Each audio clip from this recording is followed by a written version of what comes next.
It is such an awesome pleasure to welcome to the Marty Smith podcast, somebody I've known for a while here and admire tremendously. And before we get into chatting NFL draft and all the amazing things that he and his teammates did at Michigan in 2021, I just want to say about Aidan Hutchinson first that he is a first-class young man. He is a professional in every way. I love him. I love his family. His parents are wonderful people. And he's busy. So the fact that you're taking a few minutes with us, brother, we appreciate it. Let's just get started with everything you've experienced here of late. How do you define what's your takeaway from the NFL draft preparatory process as we get towards the end of April? Yeah, it was a good process. I love football, and the combine was something growing up that I was always watching. And you always watch those guys around their 40s do this and do that. And I just got to train for it, and that was great. And then getting to that day, I was definitely a little more nervous than I thought I was going to be. When you walk up to that 40 line, you're like, dang, that looks a little longer than it looks on TV. And these britches are a little tighter than I thought they were going to be too. That's right. So it was definitely I was definitely a little more nervous for it than I thought, but in the end, pro day, combine, they both went really smooth, and I prepped and I worked, I think, as hard as I could to get my best results. So I'm happy. I have no regrets, and I'm moving on now to my application is complete. So now we're just moving on to the draft. You've gone through the combine, obviously, pro day. At what point do you feel like the hay is in the barn? How do you know that you've done everything you can and that your NFL draft fate is in somebody else's hands? Yeah, that's how I'm feeling right now, to be honest with you. I completed everything. I got 14 games of tape. I felt like I did great in all the interview processes. So I feel like, the hay is in the barn, and I've done everything I can to put myself in the best position. Now, whatever team picks me, wherever I go, I don't really I don't have too much preferences at this point. It's just whatever team will take me, I'm there. Was there a question in the interview process that threw you for a loop? People have asked me that, but I really didn't get too weird of questions. Mine were all pretty sweet. I don't think they were trying to test me that much, to be honest with you. But I think the weirdest question someone asked me was, dead or alive, who would you go out to dinner with? 3 people. And I was sitting there for about 2 minutes going like, because that is a heavy question. Yeah, it's hard. And you've really got to think. But we know you're going to be in the top 5. So many people say you're going to go 1 overall. To what degree do you care if you're 1 or not? Yeah, it would definitely be cool because going number 1 is definitely something cool that I can hang on to later in life. But at the end of the day, as long as I'm going to the right culture, to the right fit, where I can get the most out of my career is where I'll be happy. So whether that be number 1 or number 2, number 3, it doesn't matter to me. As long as I'm being put in an environment where I'm capable to succeed. You come into college and the transfer portal is a figment of a lot of people's imagination. NIL may or may not be coming down the pipes, and you leave and the game is totally different in such a short span of time. I know your mind is on the NFL right now, but I just can't help but wonder what your takeaway is of, how much the game changed while you were at Michigan and where you feel like college football is headed. Yeah, it is crazy right now. I kind of got the first taste of it with my senior year, but it really people just didn't really know what to do with it. But now I feel like it's kind of expanding and morphing. I see all my old teammates posting NIL deals, getting their Camaros. I'm like, are you kidding me? And you even see these schools recruiting kids because they can technically giving money to kids now is legal with the whole NIL thing. So it's really the free agency. It's really a free agency in college now, and that's kind of how how it is now. And so it is just so much different when I look back to my freshman year and I look back to a lot of these kids coming in their freshman year. Like, it's just a completely different vibe. And I think it's definitely for the best, but it's gonna take me getting used to, for sure. How close are you to your potential as a player? To be honest with you, Marty, I don't think I'm even close. I think I made a lot of strides in my game this past season, but I get so much better every single year. And I'm only 21 years old, so I really have a lot of more room to grow. And I just think I have way more potential to reach in terms of my football game. And my plan is to unlock those levels once I get in the NFL. And you will. The one thing I want to ask you too about that whole draft process, or the lead up to it, right? What is it like when you get there, when every single aspect of your life, of your ability as a player, of your cognitive ability, of your athleticism, of your background is analyzed to the smallest degree by everybody, by a whole lot of people, not only who know the game, GMs and coaches and whatnot, right, but by folks who talk about it for a living? Yeah, that's it is weird. It is very weird that people. I mean, I'm not really too much into Twitter and looking at articles and all the media stuff, but that people are analyzing you, talking about you. They know probably every little thing about you that maybe you didn't even know.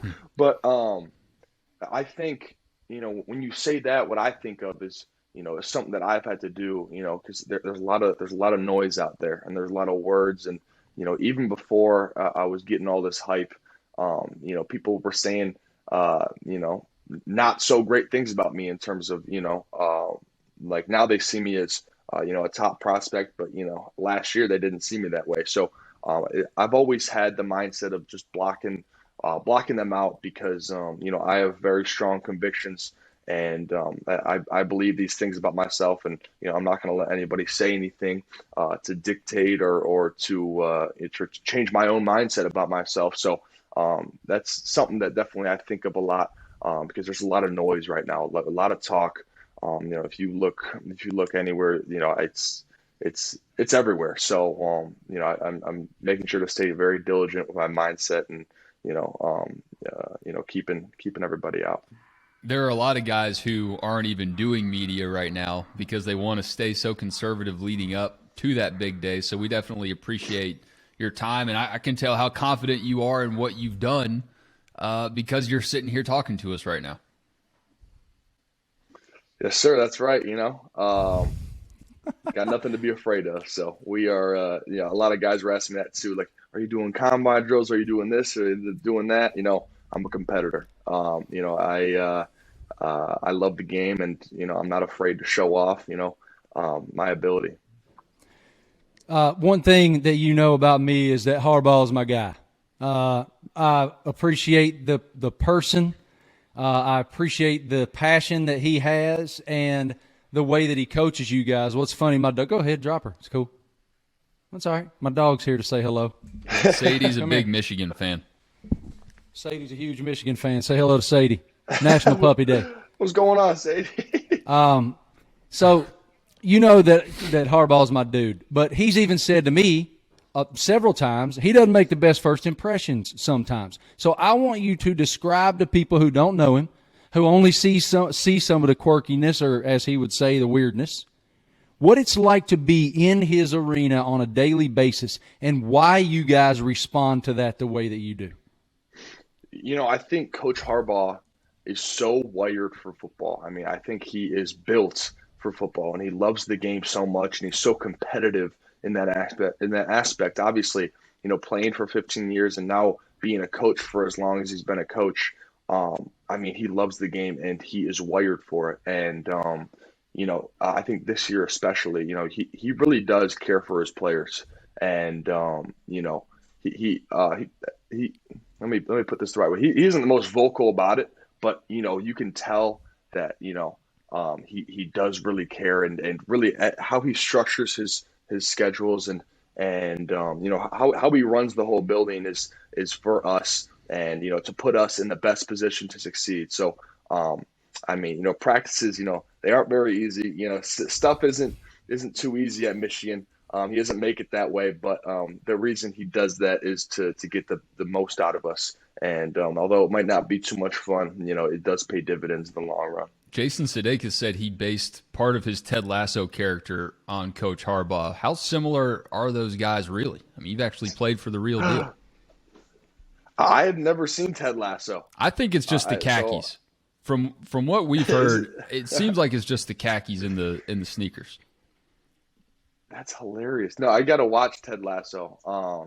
But I know he was watching it and he was loving Ted Lasso. He's probably seeing a little bit of himself. Well, him and Sudeikis are boys. That's what's so funny about it Okay. is Sudeikis and Harbaugh are friends. And when right before we all went to the Orange Bowl and I was up there for a day with you guys in Ann Arbor in mid-December, I asked him that. I was like, how much do you compare or how do you compare to Ted Lasso? And that's where actually I don't make the best first impressions, but if you get to know me, you see that I have that conviction and that open heart, just like the character of Ted Lasso does. So, Wesley, I can see how that would be the case. 100% I can see the similarities. Speaking of the Orange Bowl, Aidan, I know you see this Georgia G behind me. This question isn't about singling you out, but I'm curious, what was different about Georgia in that Orange Bowl compared to, the rest of the competition y'all faced all season?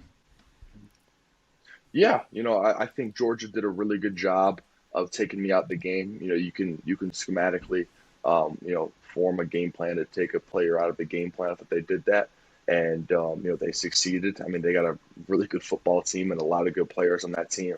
And it was their day that day. They played very well, and yeah, it's pretty much it. You can game plan. You can do things like quick game and screens and running away from me. So there's a lot of things that you can do to take a player out of a game. I thought they did that, and I think that was their whole mission too, and they succeeded. I'm going to give you the floor in just a minute, young man, to talk about beating the Ohio State Buckeyes because Travis, who has taken his video off the screen for a reason because he is an Ohio State Buckeye, and you guys put it on him. As you've been sitting here speaking, and I've watched a lot of what you've done in the combine, leading up to the combine, after the combine. I've interviewed you how many times? A lot. Yep. And your humility is always something I'm struck by. You're a great football player. You're a great young man, but you are so good at maintaining, keeping the main thing the main thing. In the draft process, damn it, you have to talk about yourself like you're the greatest thing and the second coming. That's what your agent wants you to do. That's right. So what is that like? What is that like for you to sort of shift that just a little bit while showing the humility, but I'm a baller? Oh yeah, 100%. It is. I think you kind of got to walk a fine line to the media in terms of talking about yourself and the way you kind of compose yourself. Because I think behind the scenes in terms of my self talk and what I say to myself, you think I was one of the most arrogant guys in the world just based off what I'm telling myself in my head. But, yeah, man. The way I'm outside of that, I kind of. I think it was the way I was. I kind of grew up with my parents. Like I was never. I'm never going to be the guy who I was never the 5-star coming in, always the number one recruit. Like kind of have that mindset of not working and it was never like that for me.